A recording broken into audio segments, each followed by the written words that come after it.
जब कोई भर्ती रुकती है, कोर्ट में चली जाती है, तो हरियाणा पुलिस की भर्ती है, 6600 पुलिसकर्मी है, हवलदार, अब आज वो अपने आप को बेरोजगार हवलदार बोलते हैं। मैं अभी रिकॉर्ड पे बताना नहीं चाहता, उनका समाधान निकल चुका है। और वो जो मैंने फिगर बताई थी, ये सब उस फिगर का हिस्सा है। उस भर्ती को माननीय उच्च न्यायालय ने, मैं आपको तथ्य दूंगा, आज तक के हरियाणा के इतिहास की, देश के इतिहास में सबसे अच्छी भर्तियों में, पारदर्शी भर्तियों में अनाउंस किया हुआ है। उसका मैं माननीय न्यायालय का नोट आपको भेज दूंगा। अब भाजपा आते ही सब कुछ बेच दिया, रेल बेच दी, वो बेच दिया, वो बेच दिया, खबरें ये भी चलती। 4 से लेके 14 तक कितने भारतीय प्रतिष्ठानों को बेचा गया कांग्रेस के समय में, उस पूरी की पूरी सूची आपको देता हूं। एक सवाल आता है सर, दुष्यंत चौटाला जी के ऊपर चर्चाएं चल रही हैं कि भाजपा ने पहले तो अपने ही तरफ से सब कुछ करती थी, जो विभाग दुष्यंत जी को मिले वो उस पर काम करते थे। ये आपको दुष्यंत जी ने कहा क्या? नहीं, मैं तो मिले ही काफी दिनों में। हाँ, तो फिर अगर ये दुष्यंत जी ने नहीं कहा तो इस बात की कोई कीमत नहीं है। मतलब दीपेंद्र जी बोलेंगे तब भाजपा काम करेगी क्या? मैंने ये कहा, मैं तो ये कहा कि जो लोग भ्रम फैला रहे हैं, हम काम करते हैं। मैंने ये नहीं कहा कि, मैं ये कहता हूँ वो अपना बताए। हम 11 फसलें एमएसपी पर खरीदते थे, वो कितनी खरीदते हैं, मैं ये पूछना चाहता हूँ। चर्चाएं चलाई, क्यों वे नारे दिए गए 2022 में किसानों की आय दुगनी होगी, ऐसा कुछ हुआ नहीं। इसके लिए देश के प्रधानमंत्री ने लगभग 2.5 लाख करोड़ के आसपास किसानों के अकाउंट में पैसा गया, बहुत बड़ा। पंडित जवाहरलाल नेहरू जी के बारे में क्या, उनके परदादा जो भी थे क्या मुस्लिम थे? मुझे सिर्फ मोतीलाल नेहरू जी का पता है, उससे पूर्व की पीढ़ियों का मुझे नाम नहीं पता है। मुख्यमंत्री जी के हम इंटरव्यूज देखते हैं, आपका इंटरव्यू कभी नहीं आता सर। मीडिया में मेरी उस तरह की भूमिका नहीं थी कि मैं इंटरव्यू दूं। वो रोजगार वाले बच्चे या तो कोर्ट में उनके मामले अटके हुए हैं या फिर वो धरनों पर बैठे हुए हैं। यानी कि जब हम चुनाव में जाएंगे तो हुड्डा साहब से 2.5 गुना नौकरी हम लगा चुके होंगे। लगभग हम 1.5 लाख नौकरियां कर चुके होंगे और उन्होंने 64,000 की थी। हरियाणा पुलिस के बच्चे अक्सर ये कहते हैं, उन्होंने आज तक कोई गलत नारेबाजी नहीं की। वो हमेशा मुख्यमंत्री साहब को कहते हैं कि इन्होंने सबसे निष्पक्ष और बहुत जल्दी भर्ती की हरियाणा पुलिस की। कोर्ट में मामला चला गया, एक तो अर्ली हियरिंग की वो मांग कर रहे हैं, एक वो ये कह रहे हैं कि सर हमें सिर्फ हम 3, 4, 5 बच्चे, हम मुख्यमंत्री जी से मिलना चाहते हैं, बस 1 मिनट उनसे कुछ कहना चाहते हैं। जब चाहें वो मिल सकते हैं, मुझसे मिल सकते हैं, जब चाहे माननीय मुख्यमंत्री से मिल सकते हैं। और जल्दी एक बड़ी खुशखबरी उनको माननीय मुख्यमंत्री जी देने वाले हैं। कल भी हमारी ये चर्चा हुई इस विषय पे। सारे भैया ने भाई मेरी राम राम। मैं जगदीप शर्मा, स्टेप अप जे सर यूट्यूब चैनल पर आपका स्वागत करता हूँ। लगभग 4500 वीडियो मेरे चैनल पे हैं। सबसे अहम स्पेशल वीडियो ये है, आज एक स्पेशल इंटरव्यू। फिलहाल हूँ मैं पंचकुला और हमारे साथ हैं जवाहर यादव जी, जो मुख्यमंत्री के ओएसडी साहब हैं। सर नमस्कार। धन्यवाद, आपको भी नमस्ते। सर कैसे हैं आप? मैं बिल्कुल ठीक हूँ, आप कैसे हैं? सर मैं एकदम दुरुस्त सर। बहुत सारे सर सवाल हैं, कीमती समय आपका ले रहा हूँ, लेकिन सवाल बड़े कड़वे हैं सर। आपके हर कड़वे सवालों का स्वागत है। चलो सर, पहला सवाल ये है कि आप पहले ओएसडी बने 2014 में, फिर आपने इस्तीफ़ा दे दिया, फिर से आप ओएसडी बन चुके हैं। तो मतलब ये इस्तीफ़ा देना और फिर बनना, मतलब यूँ लगता है कि या तो भाजपा की गाड़ी आपके बगैर नहीं चल रही है, या फिर इस एक्सपेरिमेंट में ये भी नज़र आ रहा है एक ओएसडी की जो तवज्जो पूरे समाज में मिलती है वो आपको मिली नहीं, इसलिए आप दोबारा ओएसडी बन गए। नहीं, मुझे लगता है आपकी जानकारी ठीक नहीं है। और कड़वा उत्तर यह है कि मैं 30 अक्टूबर 2014 को माननीय मुख्यमंत्री जी ने मुझे अपना ओएसडी नियुक्त किया था। उसके बाद फरवरी 2016 में माननीय मुख्यमंत्री जी ने मुझे हाउसिंग बोर्ड हरियाणा का चेयरमैन बनाया था। तो 3 साल में हाउसिंग बोर्ड हरियाणा का चेयरमैन भी रहा। उसके बाद जब मैं उस दायित्व से मुक्त हुआ, तब हमारे माननीय प्रदेश अध्यक्ष सुभाष बलाला जी ने मुझे प्रचार की जो हमारी कमेटी थी उसके पूरे हरियाणा का इंचार्ज बनाया था। उसके बाद माननीय धनखड़ जी ने मुझे अपनी टीम में एज ए पैनलिस्ट रखा था, और अब माननीय मुख्यमंत्री जी ने मुझे दोबारा अपना ओएसडी बनाया है। भाजपा इतना बड़ा संगठन है, ये किसी व्यक्ति आधारित संगठन है, तो इसलिए ये तो कभी संभव ही नहीं है कि भाजपा मेरे बगैर नहीं चल सकती। ये तो किसी को भी ये गलतफहमी होगी, तो मुझे लगता है उसको कार्यकर्ता वो अभी पूर्ण बना ही नहीं है। हम भाजपा के बगैर अधूरे हैं, ये निश्चित रूप से हैं। भाजपा हमसे नहीं है, हम भाजपा से हैं। तो इसके नाते समय समय पर कोई ना कोई जिम्मेवारी व्यक्ति का जीवन में बदलाव होता रहता है। संगठन की जब जहाँ आवश्यकता होती है संगठन वहाँ भेजता है। अब लगा होगा कि मुझे यहाँ जाना चाहिए तो मैं यहाँ चला गया, कल को यहाँ से कहीं और स्थान पर भेजेंगे तो वहाँ भी जाऊँगा। इतना बड़ा चेहरा हमारे साथ बैठे हैं, मुख्यमंत्री जी के हम इंटरव्यूज़ देखते हैं, हरियाणा के 90 विधानसभा में जितने विधायक हैं, जितने मंत्री, सबके हम इंटरव्यू देखते हैं। आपका इंटरव्यू कभी नहीं आता सर। मुख्यमंत्री जी के आते हैं, सबके आते हैं, आपका इंटरव्यू नहीं, ऐसा नहीं है। आपने इसका तो मुझ पर पूरा रिसर्च नहीं किया है। आप यूट्यूब पर जवाहर यादव डालेंगे, आपको अनेकों मेरे इंटरव्यू, मेरी टीवी डिबेट और मेरे वो सब चीज़ें मिल जाएंगी। 3 साल पुराने, 7 साल पुराने, इतने पुराने इंटरव्यू। हाँ, क्योंकि आपकी भूमिका बदलती है ना। जब हमारी सरकार नहीं थी तो मैं पार्टी में मुख्य प्रवक्ता के नाते टीवी चैनलों पर टीवी डिबेट पे जाता था। उस समय मेरा काम ही यही था।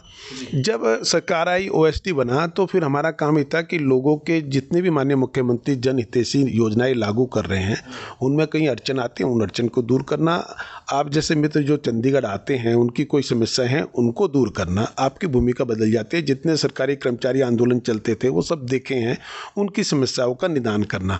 तो समय समय पे आपकी भूमिका बन जाती है। पिछले 2-2.5 साल से मीडिया में मेरी उस तरह की भूमिका नहीं थी कि मैं इंटरव्यू दूं।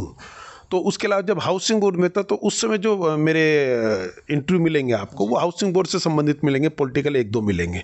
तो जब आपकी भूमिका है, क्योंकि हरियाणा और देश का पत्रकार इतना समझदार है, उन्हें ये पता होता है कि कब किसी का इंटरव्यू लेना है। जब 3 साल पहले आपको मेरा इंटरव्यू लेना नहीं लगा तो बाकी को क्यों लगता?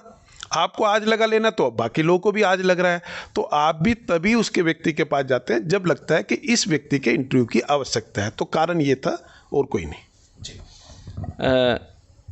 2014 में जब भाजपा आई, उसके बाद 2019 में जब पुनः भाजपा आई, तब रातों रात मुख्यमंत्री जी के पोस्टर लग जाते हैं पूरे हरियाणा में। रातों रात कहाँ से लगते हैं पता ही नहीं। वहाँ पे एक मुख्यमंत्री जी का बड़ा सारा चित्र है और सिर्फ एक नाम है जवाहर यादव। फोटो नहीं लगाते आप। मतलब लोग तो चाहते हैं कि हमारा चेहरा, हम वायरल हों, सिर्फ नाम को वायरल करना। देखिए, जब मैं अपना तरफ से कोई होर्डिंग लगाता हूं तो उसमें मैं अपनी फ़ोटो नहीं देता, क्योंकि माननीय मुख्यमंत्री जी अगर है, उनकी योजनाओं को लेकर हम सब कार्यकर्ता उनसे प्रेरणा लेकर नीचे तक उन कामों को पहुंचाते हैं। तो वहाँ मेरा उद्देश्य केवल अपना फ़ोटो ना देखे, क्योंकि आपको उस पर स्थान बड़ा करना है। तो स्थान बड़ा करना है तो जो आपका मुखिया है उसका फ़ोटो आना चाहिए और आपकी योजनाएं उस पर आनी चाहिए। अगर हम अपना होर्डिंग लगाते हैं कि माननीय मुख्यमंत्री जी ऐसे हैं पूरे देश में जो सूखी नदियों को नहरों के माध्यम से भरते हैं, लिफ्टिंग करके, और जब 70 दिन होते हैं जब किसी को देश में पानी की आवश्यकता नहीं होती बारिश में, तो ये मुख्यमंत्री है जिन्होंने यहाँ का यमुना का पानी लेके और महेंद्रगढ़ के कृष्णावती, गोदावरी, दोहन नदी और साबी नदी में, इनमें पानी पहुँचाया जिससे वहाँ का ग्राउंड वाटर उठा होगा। तो उसमें मेरा फ़ोटो गौन हो जाता है। फ़ोटो जिसका लगने चाहिए उसका लगता है, बस एक नाम मात्र के लिए कि जवाहर यादव ये है, इतना रहता है। और जब आपका मुखिया, हाँ, मेरे फ़ोटो वहाँ लगते हैं जहाँ कोई मेरा साथी, अगर कोई मुझे बधाई दे रहा होता है, जन्मदिन के दे रहा होता है, वो मेरा फ़ोटो लगाता है। पर मैं अपने फ़ोटो जहाँ अपनी तरफ से छुपाता हूँ उसमें कभी नहीं लगवाता, ना मैंने आज तक लगवाए। कोई राजनीति सोचते हैं इसके पीछे, भाई नाम वायरल, नाम बड़ा होना चाहिए चेहरे में? नहीं, ऐसा, ये आपकी सोच, आप किस एंगल से सोचिए। मेरा मानना है कि जो मैसेज है, जो माननीय मुख्यमंत्री जो मैसेज समाज को देना चाहते हैं, वो नीतियाँ लोगों तक पहुंचनी चाहिए और मैसेज पहुंचना चाहिए। तो मैं अपनी फ़ोटो उसमें देता हूं तो स्पेस कम पड़ता है, मुझे स्पेस ज़्यादा चाहिए नीतियों के लिए। वो नीतियाँ लोगों तक है, दूर से स्पष्ट रूप से नज़र आए, उसमें ज़्यादा से ज़्यादा आप मैटर डाल देंगे तो फिर यही होता है कि आप अपना चेहरा हटाइए और बाकी चीज़ें आगे आने दीजिए। क्या बात है। जवाहर जी, मैं जानना चाहूँगा कि बादशाहपुर के नाम से स्माइल आई आपके चेहरे पे।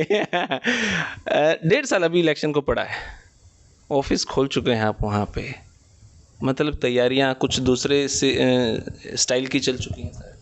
स्टाइल तो मुझे पता नहीं है। 90 की 90 सीटों पे हम तैयारी कर रहे हैं। आप जो बादशाहपुर से तैयारी कर रहे हैं? मैं कह रहा हूँ 90 की 90 सीटों पे हम तैयारी कर रहे हैं। भारतीय जनता पार्टी का कार्यकर्ता केवल एक सीट तक नहीं बंधा, वो 90 की 90 सीटों पे तैयारी करता है और वो मान के चलता है कि 90 की 90 जीतने की कोशिश करें। तो उस तैयारी में पूरे मेरे साथ साथ भारतीय जनता पार्टी की पूरा शीर्ष नेतृत्व, प्रदेश नेतृत्व और हमारा हजारों लाखों कार्यकर्ता इस नीति पे लगे हुए हैं। डिप्लोमेटिक जवाब है। मैं ही जानना चाह रहा हूँ कि आप जवाहर यादव जी 2024 में इलेक्शन लड़ेंगे? सीधा सा जवाब। हमारे यहाँ ये किसी व्यक्ति के ऊपर होता ही नहीं है। आपकी तैयारी है? माननीय मुख्यमंत्री जी भी जब कहते हैं तो वो भी ये कहते हैं कि उनको चुनाव लड़ना नहीं लड़ना, कहाँ से लड़ना। प्रदेश अध्यक्ष जी भी ये कहते हैं कि उनको चुनाव लड़ना नहीं लड़ना, कहाँ से लड़ना, ये पार्टी तय करती है और ये नियम हर कार्यकर्ता पर लागू होता है। किसी ने मेरे को कहा था, भाई जगदीप तेरे को इस सवाल का जवाब मिलेगा नहीं, जवाहर यादव जी बड़े स्टाइल से इस सवाल को घुमा देंगे, मुझे ऐसा ही लग रहा है। ऐसा नहीं है। देखिए, जो चीज़ आपके हाथ में ही नहीं है, जो चीज़ का निर्णय आप लेते ही नहीं है, तो जिस चीज़ का आप निर्णय लेते नहीं है तो आप चाहेंगे ना कि मैं आपको कोई गलत बयानबाजी नहीं करूं, आपके प्रश्न का वही उत्तर दूं जो वास्तविक उत्तर है, तो वो मैंने आपको दिया। फिर भी मार्केट में चला हुआ है कि बादशाहपुर से कुछ विशेष तैयारियां चली हुई हैं। चलो खैर, एक बड़ा सेंसिटिव सा सवाल है पंडित जवाहरलाल नेहरू जी के ऊपर। 2014 जब भाजपा आई, 2013 में जब मोदी जी की रैलियां दिखती थी, तब कहीं ना कहीं खबर वायरल होती थी कि पंडित जवाहरलाल नेहरू जी पे, उनके दादा परदादा मुस्लिम थे या उनके करैक्टर पे बातें उठती थी। तो आपको क्या लगता है पंडित जवाहरलाल नेहरू जी के बारे में? क्या उनके परदादा जो भी थे क्या मुस्लिम थे या उनके करैक्टर पे आपको क्या? देखिए, मैंने पंडित नेहरू जी के परिवार को उस नाते, एक रिसर्च स्टूडेंट के नाते कभी उस पर रिसर्च नहीं की। मुझे सिर्फ मोतीलाल नेहरू जी का पता है और उससे पूर्व की पीढ़ियों का मुझे नाम नहीं पता है। मोतीलाल नेहरू सुना, उसका नेहरू जी सुना, उसके बाद फिर इंदिरा जी और बाकी चीज़ें, तो पूर्व की मुझे जानकारी नहीं। ऐसा तो मुमकिन ही नहीं है। नहीं, ऐसा नहीं होता। जब आप, जैसे मैं मान लीजिए कि चौटाला फैमिली भी है, इसका मुझे जो पहला नाम है साबराम जी का पता होता है, साबराम जी से लेकर जो आज तक है। तो एक है ऐसी, अगर हुड्डा साहब के देखें तो उनके पिताजी तक है, उनसे पहले का मुझे नहीं पता। तो और ना मैंने कभी उसमें रुचि रखी कि मैं उस पर जाकर अध्ययन करूं। तो नेहरू परिवार को कभी मैंने इससे ऊपर अध्ययन नहीं किया, जितना ही रखा कि पंडित मतलब उनके नहीं, यानी मुझे पता हो तो मैं बता देता। और पंडित नेहरू के तो पिताजी वास्तव में हिंदू रहे होंगे, क्योंकि वो नाम, अगर मुझे ध्यान नहीं है कि उस समय कभी हमने पढ़ा होगा कि किनके बेटे हैं, तो मुस्लिम नाम मैंने तो पढ़ा नहीं है पंडित नेहरू के फादर को लेकर। तो इससे पुरानी की क्या होगी वो मुझे जानकारी नहीं है। अब जहाँ तक चरित्र की बात है, मैं व्यक्तिगत चरित्र को कभी भी ऐसी फोटोज वायरल, हाँ नहीं, फोटो असली है या नकली है ये आपको अध्ययन करना चाहिए। अगर असली है तो फिर वो वास्तविकता होगी, अगर नकली है तो आपको कहना चाहिए कि वो नकली है। तो और उससे कोई किसी, मैंने वो फ़ोटो देखी नहीं किस तरह की फ़ोटो रही होंगी। अगर वो फ़ोटो ऐसी है जो सामाजिक दायरे में नहीं होनी चाहिए, तो उस व्यक्ति का एक निजी चरित्र और समाज उसके ऊपर अपना आप सोचता है। वो मेरे किसी को चरित्रहीन कहने से नहीं सर, मैं सत्य बोलूँगा ना। अगर वो चित्र मैंने देखे नहीं, या तो आप मुझे चित्र बताते, चित्र दिखाते, वो चित्र है और फिर वो चित्र अगर पब्लिक डोमेन में है तो फिर मैं कौन होता हूँ कि ये कहना कि वो उसका चरित्र अच्छा है या खराब है। वो लोग अपना आप, लोग समझदार लोग अपना आप तय कर रहे हैं। और आपने कहा कि ये 2014, ओके, ये 2014 के चित्र थोड़ी होंगे। पंडित नेहरू जी तो 1964 में नहीं, तो आप ये कहना चाहते हैं कि वो चित्र होंगे ये 2014 में बनाए गए हैं क्या? मैं आपसे पूछना चाहता हूँ। नहीं, मैं तो कुछ नहीं कह पाऊंगा आपकी तरह, मैं भी थोड़ा सा नहीं, मुझे पता नहीं ना। अगर पंडित नेहरू को ये दिखाया गया है कि 2014 में पंडित नेहरू जी ऐसा कर रहे हैं, तो मैं मानता हूँ कि वो नकली होंगे जी। और अगर 1964 से पहले का दिखाया है तो फिर एक प्रश्न हो सकता है कि वो असली भी हो सकता है, नकली भी हो सकता है, दोनों चीज़ें हैं। तो ये मुझे मालूम नहीं, आपने वो चित्र देखे हैं तो आपको रिसर्च करना चाहिए कि वो सही है गलत है। जिस दिन मैं देखूंगा मैं आपको बता दूंगा जी। बात हुई 2022 की, उससे 2-3 साल पहले से नारा लगता रहा कि किसानों की आय दुगनी होगी। अब मार्केट में यही चर्चाएं चल रही कि किसान भाजपा से नाराज़ है। तो क्यों वो चर्चाएं चलाई, क्यों वे नारे दिए गए 2022 में किसानों की आय दुगनी होगी? ऐसा कुछ हुआ नहीं। देखिए, नारा को ठगना क्या होता है? नारा को ठगना होता है 1971 में इंदिरा गांधी ने कहा था कि कांग्रेस लाओ गरीबी मिटाओ, और यही राजीव गांधी ने फिर कहा, नारा दिया कि हम 1 रुपया भेजते हैं और 15 पैसे जाते हैं। वो भ्रष्टाचार मिटाने की बात करते रहे और इंदिरा गांधी जी गरीबी मिटाने की बात करेगी 1971 से लेके। और अभी तक 2014 तक जब तक उनकी सरकार थी वो दोनों के लिए संघर्ष कर रहे थे। तो नारे के नाम पे ठगना का काम तो कांग्रेस ने किया है। जहाँ तक किसानों की आय दुगनी हो, ये एक सकारात्मक चीज़ है। अब इस पे विषय आते हैं कि आप इस पे कितना सफल हुए और कितना नहीं हुए। इसका मतलब मंशा हमारी बिल्कुल ठीक है कि किसानों की आय दुगनी होनी चाहिए, एक पवित्र सोच है। इसके लिए देश के प्रधानमंत्री ने लगभग 2.5 लाख करोड़ के आसपास किसानों के अकाउंट में पैसा गया, बहुत बड़ा अमाउंट होता है, लगभग 2.5 लाख करोड़ के आसपास का। इसके अलावा अगर हम हरियाणा के संदर्भ में बात करते हैं तो पहले मुख्यमंत्री श्री मनोहर लाल जी ऐसे हैं जो 11 फसलों को एमएसपी पर खरीदते हैं। हुड्डा साहब बताएं, जो किसानों की बात करते हैं कि उन्होंने कितनी फसलें एमएसपी पर खरीदी थी, मैं तो उनसे जानना चाहता हूं। जो बाजरा अहिरवाल का बाजरा था जिसको कुछ लेते नहीं थे, हुड्डा साहब बताएं कि इससे पहले क्या उसकी एमएसपी होती थी और आज क्या है। तो उन्होंने केवल नारे दिए हमने, और इवन मैं तो कल परसों पढ़ रहा था दीपेंद्र हुड्डा के बयान कि इन्होंने ट्रैक्टर पर जीएसटी लगाया और वो किया। तो हम कितना मतलब अध्ययन नहीं करते हैं। दीपेंद्र हुड्डा को देखना चाहता है कि जब जीएसटी नहीं लगा था तब ट्रैक्टर का रेट क्या था और आज ट्रैक्टर का रेट क्या है। मैंने दोनों का अध्ययन किया। उस समय दुष्यंत भी विपक्ष में होता था, दुष्यंत ने भी सवाल किया था, मैंने उनको जवाब दिया था और ट्रैक्टर के रेट बताए थे हमने 2014 के बाद।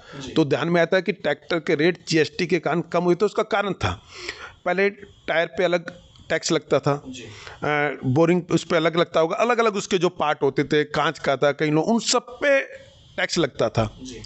इसके कारण आप ट्रैक्टर को तो विदाउट टैक्स कह रहे हो, उसके हर पार्ट पे लगा रहे, तो रेट महंगा थे। हमने पार्टों पे टैक्स खत्म हुआ और केवल ट्रैक्टर पे लगा, जो कम लगा, जिसके कारण ट्रैक्टर के रेट घट गए। तो ये उस चीज़ को छुपाते हैं। और कारण क्या है, मैं तो दीपेंद्र हुड्डा से भी पूछता हूँ कि भाई बताए ना कि आपके पिताजी कितनी फसलें एमएसपी पर खरीदते थे। इनके दोहरे मापदंड होते हैं। आज हमारे मंत्री संदीप जी को कहते हैं, मैं कहता हूँ जिसने भी क्राइम किया उस पर कानूनी कार्रवाई होनी चाहिए और दूध का दूध, दूध पानी का पानी होना चाहिए। परंतु दीपेंद्र हुड्डा की जुबान तब कहाँ चली गई थी जब एक बंगाल की बेटी को यहाँ के कुछ दुष्ट राक्षसों ने उसके साथ रेप किया, उसके साथ ज्यादती की, बाद में वो बच्ची मर गई। कभी जुबान निकली दीपेंद्र हुड्डा की कि उन बलात्कारियों को फांसी की सजा दे? आज तक दीपेंद्र हुड्डा के मुंह से निकला। एक ब्राह्मण व्यक्ति को केवल इसलिए जिंदा जला दिया कि उसने कहा कि जी मैं इस आपके विचार से सहमत हूं, दीपेंद्र हुड्डा ने कभी उस पर कहा? तो ये केवल किसानों के नाम पर राजनीति करते हैं और किसानों के लिए कुछ नहीं करते हैं। इनके पिताजी ने, दीपेंद्र हुड्डा जी के पिताजी ने, माननीय भूपेंद्र सिंह हुड्डा जी ने कितने रुपए देते थे? 6,000 रुपये देते थे किसानों को अधिकतम मुआवजा। स्वामीनाथन ने अपनी रिपोर्ट में कहा कि किसानों को अधिकतम मुआवजा 10,000 रुपये देना चाहिए। माननीय मुख्यमंत्री ने 6-10, जो लोग कहते हैं ना स्वामीनाथन को लागू करो, स्वामीनाथन जी ने 10 का और माननीय मुख्यमंत्री ने 12,000 रुपये मुआवजा दिया जिनका फसल बीमा नहीं है। ये करने का काम किया। ऐसे ही जिनका फसल बीमा योजना कराया, करण सिंह दलाल काफ़ी कहते थे पहले हमारे कार्यकाल में जब वो विधायक होते थे, कहते थे कि जी ये लोग तो एजेंसियों की, जितनी ये बीमा एजेंसी है उनके एजेंट बन के आ गए। हमारे उसमें किसानों को 4 गुना पैसा मिला है जो उन्होंने प्रीमियम दिया था। बर्बाद हुए हैं तो बीमा एजेंसी हुई है और किसान हमारे यहाँ सबल हुआ है। अभी आलू का विषय चल रहा है, आप क्वेश्चन नहीं ले रहे, फिर भी मैं ले लेता हूँ, ये भी एक कड़वा सवाल है। आलू कहते हैं कि आलू आज की डेट में 50 पैसे 1 रुपये में बिक रहा है। भूपेंद्र सिंह हुड्डा का बयान है कि इसके लिए क्या सरकार ने किया? बताएं साहब, आपके समय में क्या होता था? अगर आलू 50 पैसे बिकता था, आपने क्या भरपाई की? हमने भावांतर भरपाई योजना के तहत अभी तक किसानों के अकाउंट में 9 करोड़ रुपए जा चुके हैं। 13 करोड़ रुपए और लगभग आने वाले 20 से दिन में चले जाएंगे। 22 करोड़ रुपए भावांतर भरपाई योजना के उसमें माननीय मुख्यमंत्री ने आलू के किसानों को दिए हैं। हम करने वाले लोग हैं, वो केवल बातें करने वाले लोग हैं। वो एक योजना बता दे जो किसानों में हमसे बेहतर उन्होंने की हो, मैं दावे के साथ उस चुनौती को स्वीकार करने के लिए तैयार हूँ। आपने कहा हुड्डा साहब आवाज़ उठा रहे हैं, मतलब आवाज नहीं उठा रहे, आवाज़ नहीं उठा रहे, बरगला रहे हैं, बरगला रहे हैं। आपने कहा कि बंगाल की एक लड़की का क्या दीपेंद्र जी उस पर बोले, मतलब दीपेंद्र जी बोलेंगे तब भाजपा काम करेगी क्या? मैंने ये कहा, मैं तो ये कहा कि जो लोग भ्रम फैला रहे हैं, हम काम करते हैं। मैंने ये नहीं कहा कि, मैं ये कहता हूँ वो अपना बताए। हम 11 फसलें एमएसपी पर खरीदते थे, वो कितनी खरीदते हैं मैं ये पूछना चाहता हूँ। मैंने कहा ना हमने किसानों के लिए काम किया, कैसे तुलना करेंगे? जो आपकी पूर्व सरकार थी, हमारी भी कहीं आलोचना होती होगी, मान लो कांग्रेसी करते होंगे, आज राजस्थान में करते होंगे, अगर वो बेहतर करेंगे तो बताएंगे ना कि हमारी पिछली सरकार में क्या था, वो क्या कर रहे हैं। आप कैसे बेहतर सिद्ध करेंगे अपने आप को कि जो पहला है वो कैसे बदला? आज हम 11 फसलें एमएसपी पर खरीदते हैं, उन्होंने कितनी फसलों को भावांतर भरपाई योजना के तहत, ये नियम ही नहीं था, ये कोई कानून ही नहीं था कि अगर किसी की फसल खराब हो जाए आलू की तो उसको आप कोई मुआवजा दे सके, ऐसा कोई नियम ही नहीं था। हमने वो चीज़ें कर कर दिखाई है। ये हमारी सरकार की अचीवमेंट है, उपलब्धि है।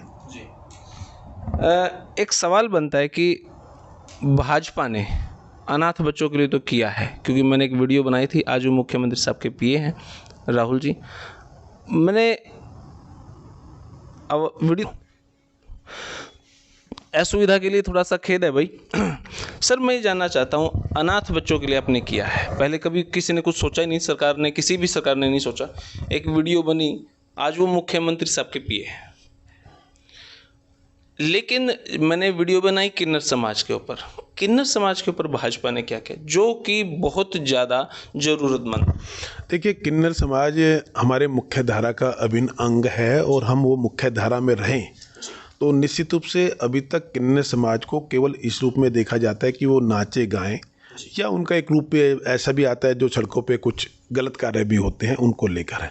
हमने किन्नर समाज को, एक तो जो पेंशन होती है वो 2500 रुपये की पेंशन किन्नर समाज को जाती हैं, जो लोग भी उसमें अप्लाई करते हैं, तो एक आंकड़ा है जिसमें किन्नर समाज अप्लाई करते हैं। और वास्तव में किन्नर समाज इतना बड़ा होता नहीं है जितना दिखाया जाता है। इसमें बहुत बड़ी मात्रा में, जिसमें किन्नर समाज को आप खुद देखते होंगे कि वो लोगों को पकड़ते हैं जो ज़बरदस्ती नकली किन्नर रहते हैं। जितने वास्तविक किन्नर हैं उन सबको, जिन्होंने पेंशन के लिए कहा गया, उन सबको हम पेंशन देते हैं। उनका बीच में एक डेलीगेशन हमारे पास आया भी था, हमने उनको मुख्य धारा में लाने की बात की थी। अभी मुझे लगता है समाज में और जागरूकता फैलाने की आवश्यकता है, उनको पारिवारिक माहौल देने की आवश्यकता है। और किन्नर समाज को जब तक नहीं होगा, जब तक मान लीजिए हमारे घर में कोई किन्नर है, उसको हम अपने घर में रख के ही, ये सरकार के साथ साथ ये एक सामाजिक इशू है।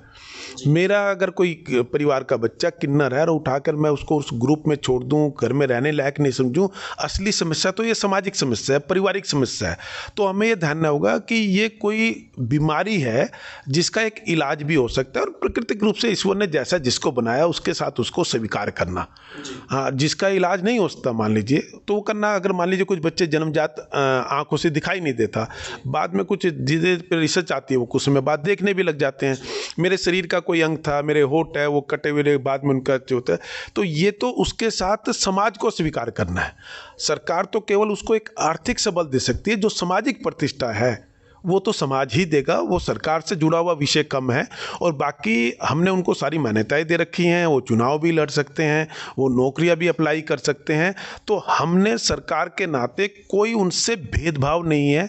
हमने किन्नर समाज को सरकार में भेदभाव रहित समान व्यक्ति के रूप में उसकी आइडेंटिटी की है।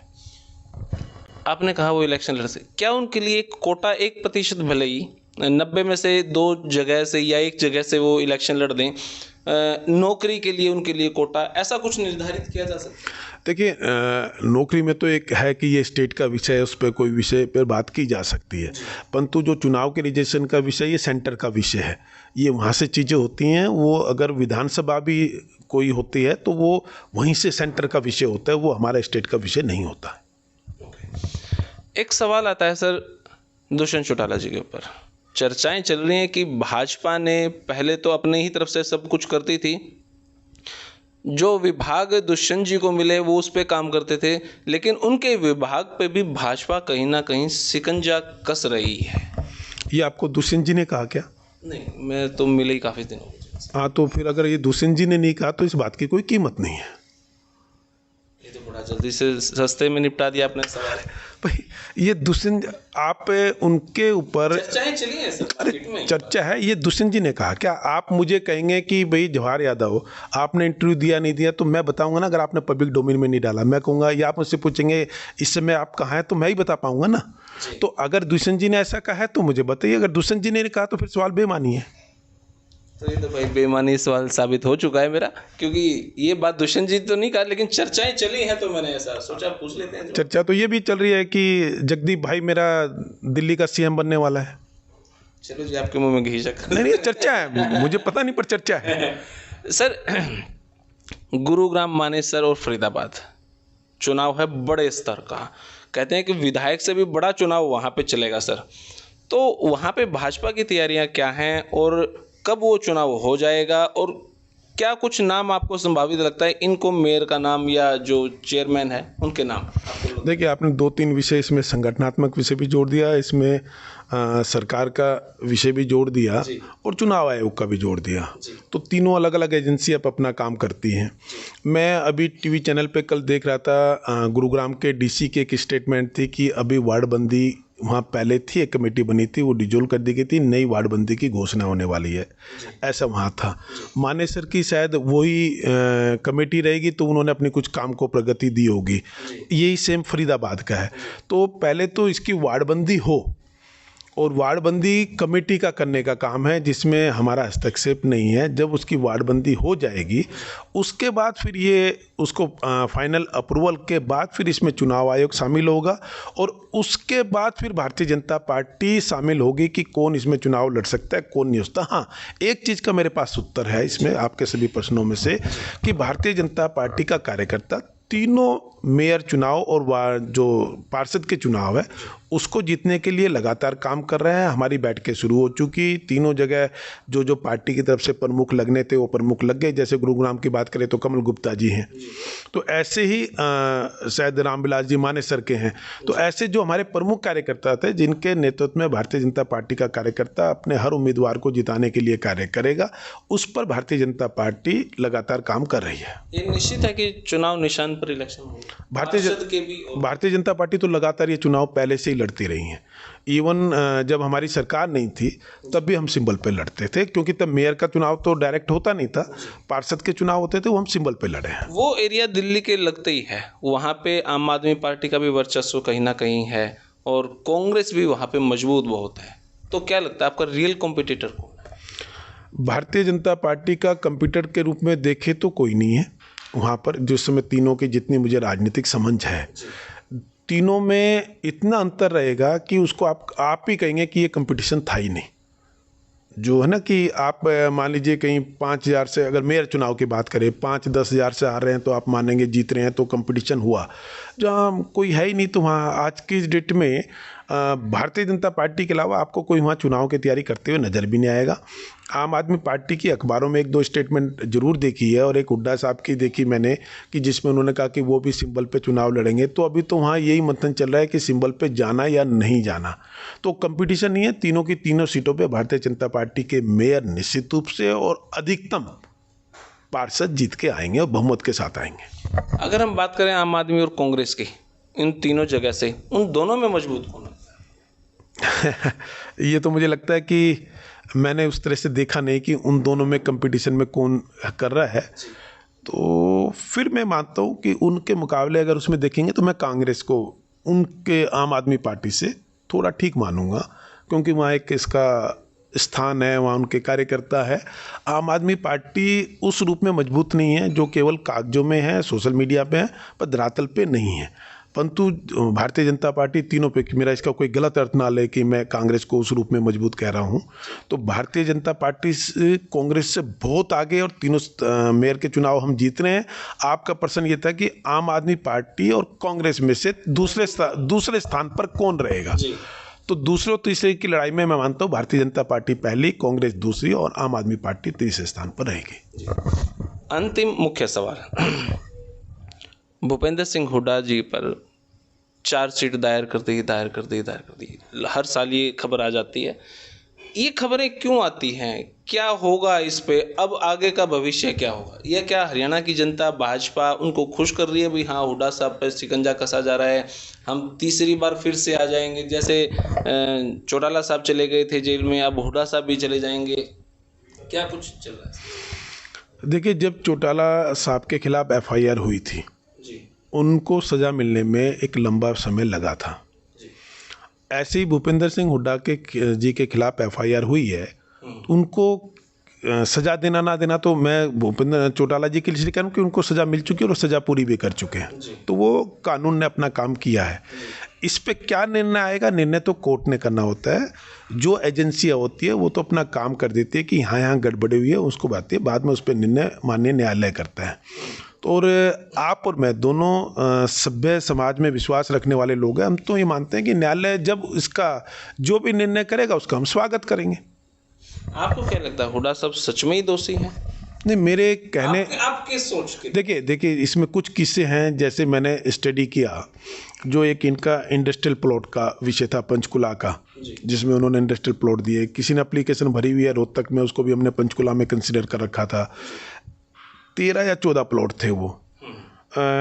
MLA, OSD, अधिकारी और एक जुडिशरी से जुड़े हुए व्यक्ति थे, सारे प्लॉट उनको चले जाते हैं। इसका मतलब इनके अलावा, MLA के अलावा, ब्यूरोक्रेट्स के अलावा और न्यायाधीश के अलावा कोई व्यापारी नहीं है क्या?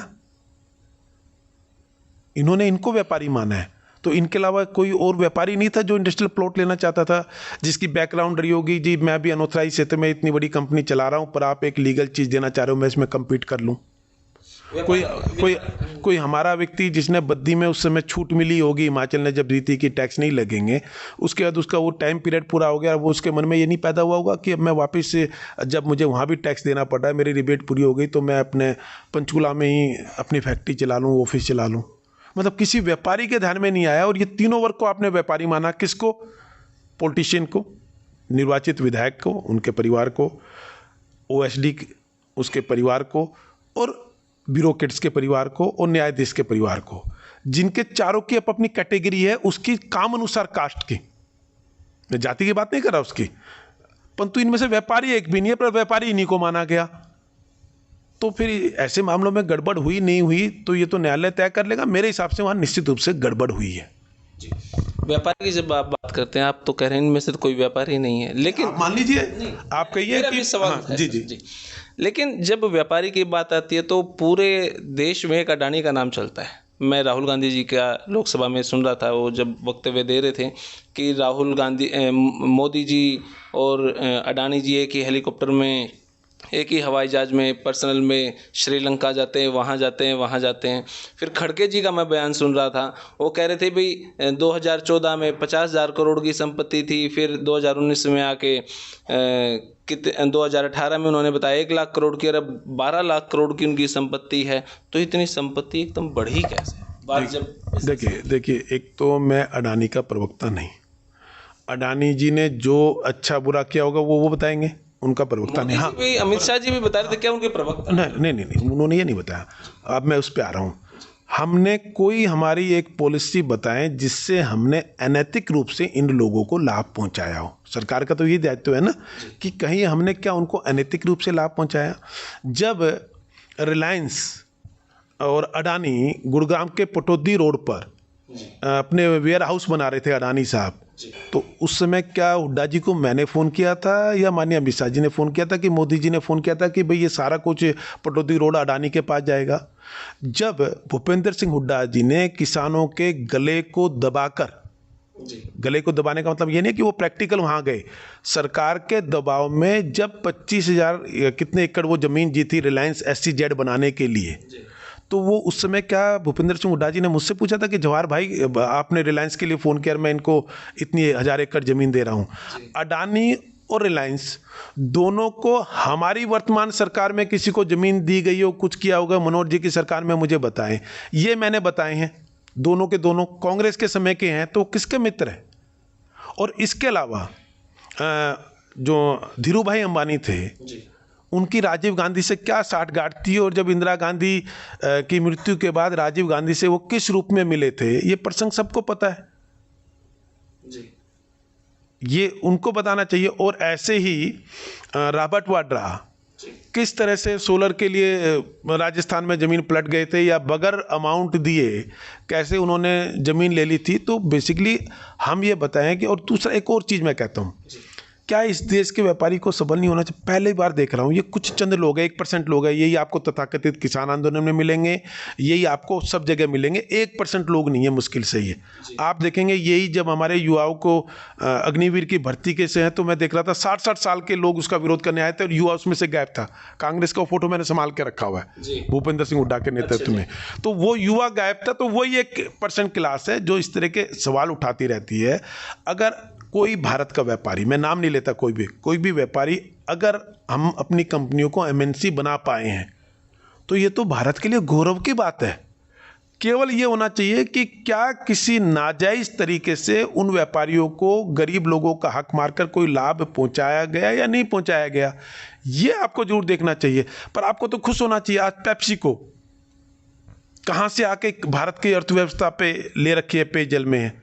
तो ये तो हमारे लिए खुश होनी चाहिए। अगर टाटा ने जगुआर को खरीदा था जी, तो ये तो एक अच्छी बात है, अचीवमेंट है। अगर कोई भारतीय ब्रिटिश इंडिया कंपनी को खरीद लेता है तो ये भारत के लिए गौरव की बात है। इसमें दिक्कत क्या है अगर हमारा व्यापारी हो। चलते हैं कि अब भाजपा आते ही सब कुछ बेच दिया, रेल बेच दी, वो बेच दिया, वो बेच दिया, खबरें ये भी चलती। एक तो भाजपा ने बेचा क्या? जो एयरपोर्ट है AGMR को क्या हमने बेचा था? क्या HIL हमने बेचा था? क्या जितने हमारी ये कोल इंडस्ट्री थी ये हमने बेचा था? आप कहेंगे तो मैं आपको 2004 से लेके 14 तक कितने भारतीय प्रतिष्ठानों को बेचा गया कांग्रेस के समय में, उस पूरी की पूरी सूची आपको देता हूं। UTI कहाँ गया आज? UTI किसने बेचा? UTI को HDFC का जो मेन पहले बैंक था वो किसने बेचा? आज क्यों ये जो सरकारी बैंक थे, जो छोटे छोटे, हम आपको याद नहीं है होगा क्योंकि आप थोड़ा मुझसे उम्र में मानता हूँ 12-15 साल से छोटे होंगे।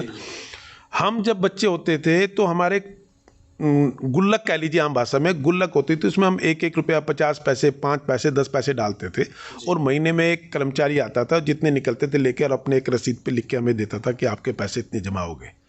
जो संस्थाएं, सरकारी संस्थाएं ये काम करती थी और उस पैसे को फिर ये लोन पे देती थी, तो वित्त मंत्री का मनमोहन सिंह जी, जो भारत के बाद में प्रधानमंत्री भी हुए, उनका और P चिदम्बरम का बयान है सदन में, संसद में, कि सरकार का काम बचत योजनाएं चलाना नहीं है, सरकार का काम किसी को लोन देना नहीं है, इसलिए ये सब हम बेच रहे हैं। ये सदन में है, आपको कहे तो मैं इसकी कार्रवाई आपको भेज देता हूँ।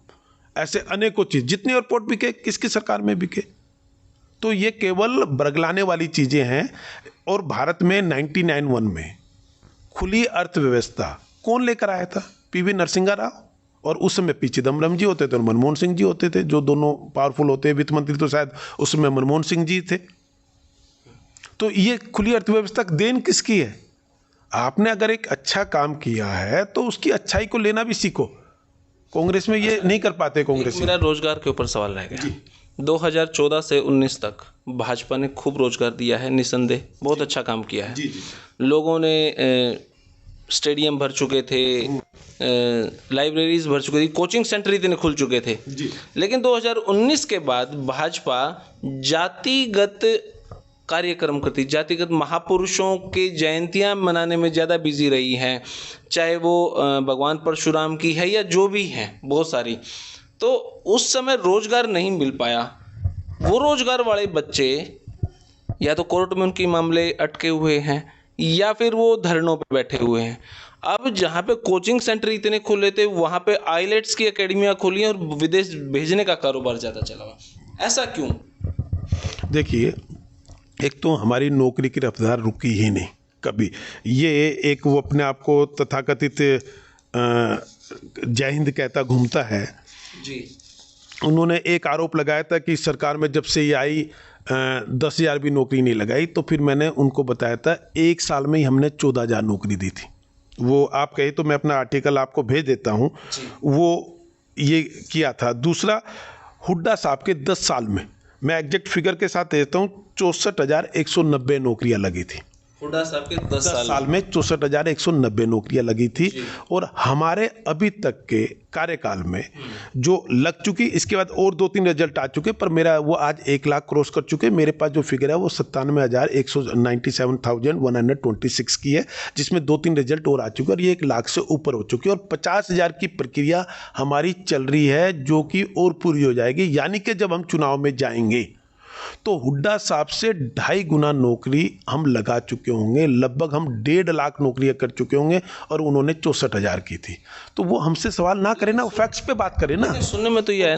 दूसरा आपने कहा कि कोर्ट में लड़के, हमारी आज तक कोई भी भर्ती कोर्ट में रद्द नहीं की। रिकॉर्ड पे आपको बता की हुई है। नहीं, मैं हुड्डा साहब का भी जवाब दे रहा हूँ। कोई एक भर्ती हमारी कोर्ट में आज तक कोर्ट ने कैंसिल नहीं की है, ये मैं रिकॉर्ड पे बता रहा हूँ।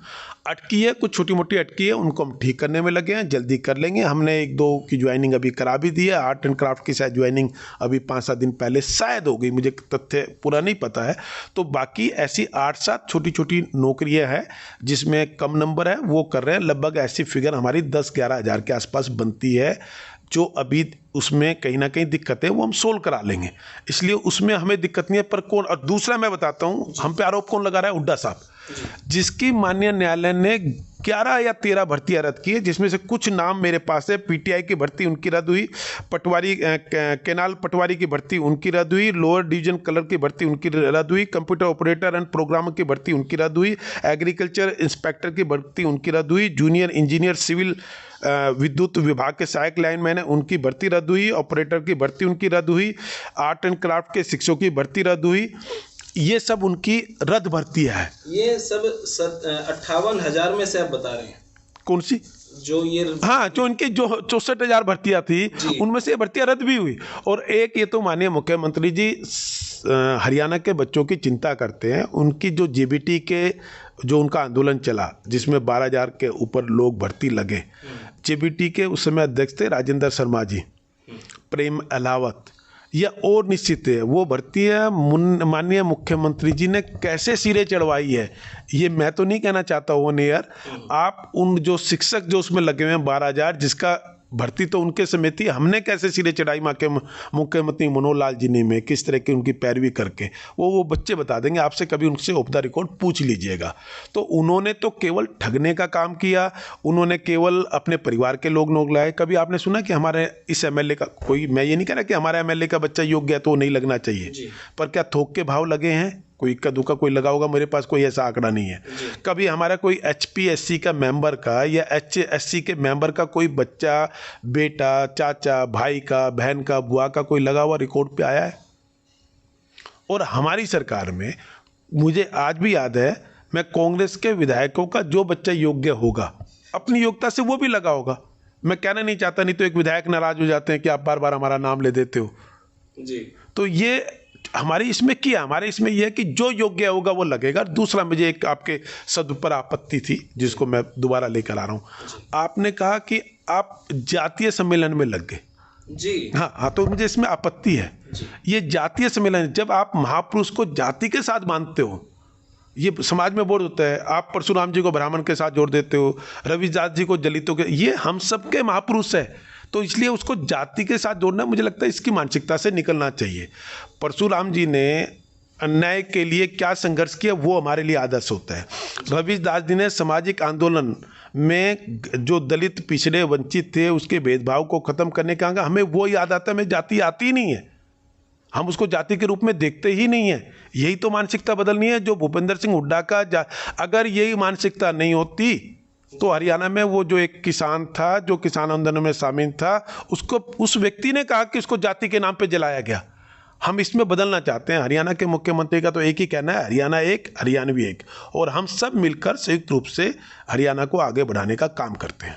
जब कोई भर्ती रुकती है, कोर्ट में चली जाती है, तो या कोई भी सरकारी जब पेच फंसता है, तो कुछ विपक्षी दल या कुछ परेशान लोग नारे लगाते हैं, बहुत गंदे हैं, खट्टर साहब के ऊपर भी फप्तियाँ कसते हैं, खट्टर नहीं खटा रहा है, इस टाइप्स के नारे लगाते हैं। लेकिन एक मैं पर्सनल, जिस पे मैं काम कर रहा हूँ, हरियाणा पुलिस की भर्ती है, 6600 पुलिसकर्मी है, हवलदार, आज वो अपने आप को बेरोजगार हवलदार बोलते हैं।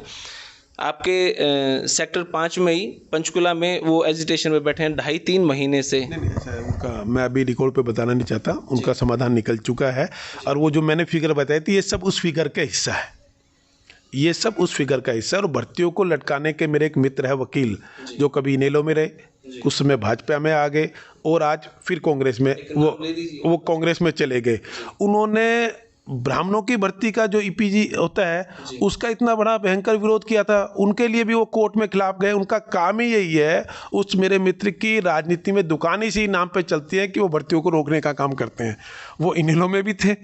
एक दिन तो मेरे मित्र दीप कमल सारंग, जो अभी जेजेपी में है, उन्होंने तो नाम लेकर कहा कि जी वो तो अब आपकी पार्टी में चले गए। किसी कांग्रेसी प्रवक्ता को कह रहे थे, वो कुछ समय के लिए हमारे में थे, तो पहले उन्होंने कहा जी आपकी में थे, और अब वो कांग्रेस में है।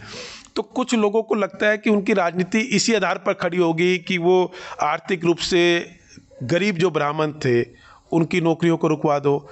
जो पुलिस की भर्ती थी, आपको देखा है एक में जिसमें काफ़ी 1-2 बच्चों की डेथ भी हुई थी नशे के चलते हुए है, उस भर्ती को माननीय उच्च न्यायालय ने, मैं आपको तथ्य दूंगा, आज तक के हरियाणा के इतिहास की, देश के इतिहास में सबसे अच्छी भर्तियों में, पारदर्शी भर्तियों में अनाउंस किया हुआ है। उसका मैं माननीय न्यायालय का नोट आपको भेज दूंगा। ये वो 1% लोग हैं जो केवल ये बनाते हैं, जो माननीय मुख्यमंत्री की जाति पर भी टिप्पणी करते हैं, जिसमें दीपेंद्र हुड्डा है। वो ये कहते हैं कि ये खट्टर पट्टर कहाँ से आया है, मैं नहीं जानता, और इतनी भयंकर वो कहते हैं कि इसको बिल में डाल देंगे और ऊपर से डांट मतलब ढक्कन लगा देंगे। यानी कि उन्होंने इतना वेशीला माना है माननीय मुख्यमंत्री को और उसकी जाति को।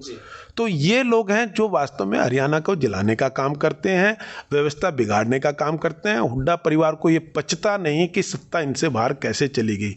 उनको ये समझ में नहीं आता कि हरियाणा का विकास करना था, समान विकास करना था। नौकरियों में जिस तरह से आपने क्षेत्रवाद किया, आपने अपने दोस्तों को ही नौकरी लगाने का काम किया। मेरे पास पूरी लिस्ट है, मैं नाम नहीं लेना चाहता। आज वो लोग यहाँ कर्मचारी कितने अच्छे से उनकी सरकार में लगे थे, पूरी की पूरी लिस्ट थी, कौन किसका भतीजा, कौन किसका भाई, कौन किसकी बहन, कौन किसकी बहू। हमारी लिस्ट क्यों नहीं निकाल पाते ये? तो अल्टीमेटली ये जहरीली मानसिकता के लोग हैं। इनको मैं जातिवादी भी कहता हूं, इनको मैं क्षेत्रवादी भी कहता हूं। और ये इतने सीमित संकुचित लोग हैं कि ये जिस तरह मुख्यमंत्री जी ने नारा दिया है, हरियाणा एक हरियाणवी एक, ये नारा मुख्यमंत्री जी को कैसे ख्याल में आया होगा कभी ना कभी। हम सब ने वो जहर देखा है यहाँ पर, क्षेत्रवाद का भी और अहंकारवाद का भी और लाठीवाद का भी। माननीय मुख्यमंत्री ने इस सबसे प्रदेश को मुक्ति दिलाई है। इसलिए माननीय मुख्यमंत्री जी कभी ये परवाह नहीं करते कि इस व्यक्ति की जाति क्या है, तो जो योग्य होता है उसको अवसर देते हैं। ये सही है। हरियाणा पुलिस के बच्चे अक्सर ये कहते हैं, उन्होंने आज तक कोई गलत नारेबाजी नहीं की। वो हमेशा मुख्यमंत्री साहब को कहते हैं कि इन्होंने सबसे निष्पक्ष और बहुत जल्दी भर्ती की हरियाणा पुलिस की। कोर्ट में मामला चला गया। एक तो अर्ली हियरिंग की वो मांग कर रहे हैं, एक वो ये कह रहे हैं कि सर हमें सिर्फ हम 3, 4, 5 बच्चे, हम मुख्यमंत्री जी से मिलना चाहते हैं, बस 1 मिनट उनसे कुछ कहना चाहते हैं। जब चाहें वो मिल सकते हैं, मुझसे मिल सकते हैं, जब चाहे माननीय मुख्यमंत्री से मिल सकते हैं। और जल्दी एक बड़ी खुशखबरी उनको माननीय मुख्यमंत्री जी देने वाले हैं। कल भी हमारी ये चर्चा हुई इस विषय पे।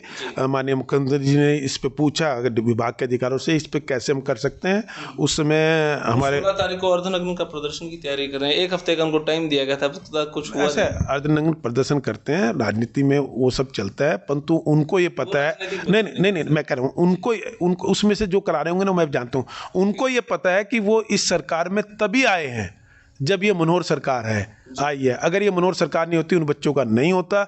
इतना मजेदार किस्सा है, एक मैं आपको दूंगा। एक वंदना शर्मा नाम की एक लड़की, कभी कुरुक्षेत्र यूनिवर्सिटी में हुड्डा साहब की उसमें नौकरी लगी। उसको इंटरव्यू में 20 में से 22 नंबर दिए थे। हाँ, मेरे पास वो तथ्य है। आप कहें तो आप जाने से पहले मैं आपको देकर भेजता हूँ। इंटरव्यू में 20 में से 22 दिए, ये पूरे विश्व में कहीं नहीं हुआ होगा। तो ये लोग हमसे ना पूछे ना, इनके समय में जो इनके परिवार के लोग लगे, आज भी आप उनका कोई IQ टेस्ट करा लीजिए, जिस पैमाने से वो होकर आए हैं उसमें वो फेल मिलेंगे। क्योंकि मैं इसको व्यक्तिगत लेके नहीं जाना चाहता उन कैंडिडेट के ऊपर कि कौन MLA का नाम नहीं लेना चाहता, OSD का नाम नहीं लेना चाहता कि पूर्व के, और या जो उस समय HPSC के मेंबर रहे। मैं किसी का व्यक्तिगत रूप से नाम लेने से बचना चाहता हूं कि समाज में हमें ये मर्यादाएं रखनी चाहिए। परंतु जो बेड़ा गर्क वो कर गए और जो लोग लगा के गए, आज उन HCSC अधिकारियों से भी मेरा डेली का काम होता है। उनके समय उनके IQ और अन्य के IQ में जमीन आसमान का अंतर हो जाता है। आज आपके जो मित्र होंगे, अनेकों IPS मित्र होंगे जिनको हरियाणा सरकार में काम करते हुए 25 साल हो गए, 30 साल हो गए, वो अपना आप कहते हैं जो इस साल का सिपाही लगा है ना, इस सरकार में सिपाही भी लगा है, उसका IQ उस समय के इंस्पेक्टर से भी बेहतर है। ये आप ऑफ द रिकॉर्ड पूछिएगा और अपना सर्वे कीजिएगा। सिपाही के बाद अंग्रेजी पढ़ना ही अच्छा नहीं होता। मैं आपका IQ, हाँ, आपका शार्प है, आपको लैंग्वेज पे पकड़ है, चाहे वो हिंदी या अंग्रेजी है, तो उसमें ये धारणा भी गलत है कि अंग्रेजी आएगी तभी पढ़ा लिखा माना जाएगा। परंतु आप उनसे बात करके ना, आपको भी आनंद आएगा। जो आपको पानी पिलाने आया ना, तो लगेगा यार ये हमसे बेहतर है। अगर हम नौकरी में जाते तो हमें नहीं मिलती। अच्छा है आपने कैमरा संभाल लिया और मैंने राजनीति संभाल ली। वो हमसे इंटेलिजेंट बच्चे हैं।